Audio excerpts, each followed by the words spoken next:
Saya tadi ditanyakan sejumlah pertanyaan yang berkaitan dengan metode-metode ilmiah yang saya kaji, tetapi ada sejumlah jawaban, sejumlah pertanyaan yang saya tidak berkenan untuk saya jawab, ya karena itu berkaitan nanti dengan hal-hal teknis, bagaimana saya mengkaji secara ilmiah apa yang saya teliti berkaitan dengan ijazah lembar pengesahan Pak Joko Widodo yang kami dapatkan langsung dari UGM maupun dari ijazah yang diupload oleh saudara Dian Sandi, ya itu.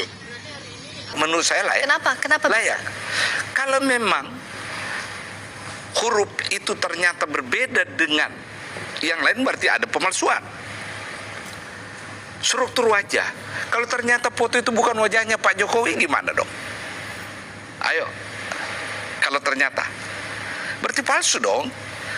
Jadi memang kelihatan sepele, remeh-temeh, tapi sangat fundamental menentukan ya apa benar itu palsu atau salah. Ijazah yang kemudian dalam tanda kutip itu bisa dibuktikan ya, dan ternyata ijazah itu mungkin dibuat dengan sangat rapi.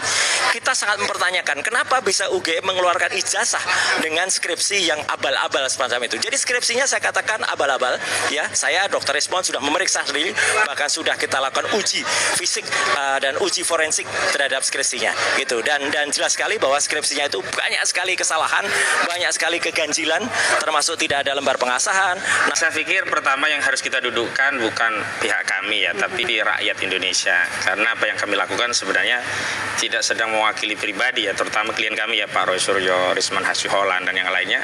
Sebenarnya kita berusaha untuk menjawab pertanyaan publik tentang masalah ini, dan mereka lalu melakukan sejumlah penelitian. Dan saya ingin koreksi apa yang dinyatakan oleh Barreskrim itu bukan asli ya, tapi identik begitu.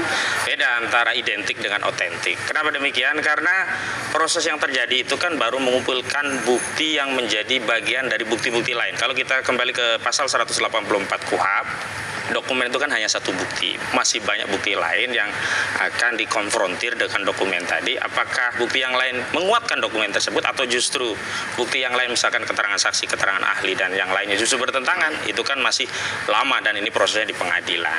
Itu yang pertama. Yang kedua, persoalannya kan sebenarnya tidak pada saat pengumuman yang disampaikan oleh Brigjen Pol Djwandani Rohojopuro. Kami sebenarnya sudah lama, kira-kira seminggu lah yang lalu kami sudah mengeluarkan rilis dari tim advokasi anti kriminalisasi akademisi dan aktivis yang pada pokoknya kami menyayangkan proses di Barreskrim yang tidak transparan, tidak kredibel dan tidak akuntabel. Bahkan kami menolak proses itu sejak lama. Jadi yang kami tolak saat itu bukan hasilnya ya, prosesnya.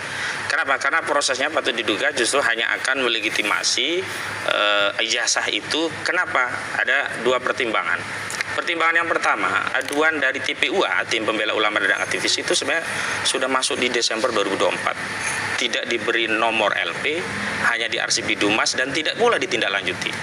Lalu yang kedua, tiba-tiba proses Dumas itu ditingkatkan melalui penyelidikan, laporan informasi dahulu, diterbitkan surat penyelidikan, dan pemanggilan terhadap sejumlah klien kami, misalnya Pak Rizal Fadilah dipanggil, Medi Juniarto dipanggil untuk memberikan klarifikasi. Itu setelah ada laporan Saudara Joko Widodo di Polda Metro Jaya yang melaporkan bahwa dirinya dihina sehina-hinanya, dicemarkan atau direndahkan serendah-rendahnya, yang kemudian masuk di LP di 30 April 2025. Setelah itulah dikebut. Ya, klien kami di 6 Mei diperiksa dan tiba-tiba kok sudah masuk pada proses yang masuk kategori pro justisia. Padahal kalau kita bicara Dumas, ini kan acuannya tentu Perkapolri lagi ya, Perkapolri nomor 6 2019 ya, tentang penyidikan pidana. Dumas itu kan ujungnya hanya pada rekomendasi apakah nanti akan diterbitkan pro justisia atau jadi kasus lah kira-kira begitu Pak.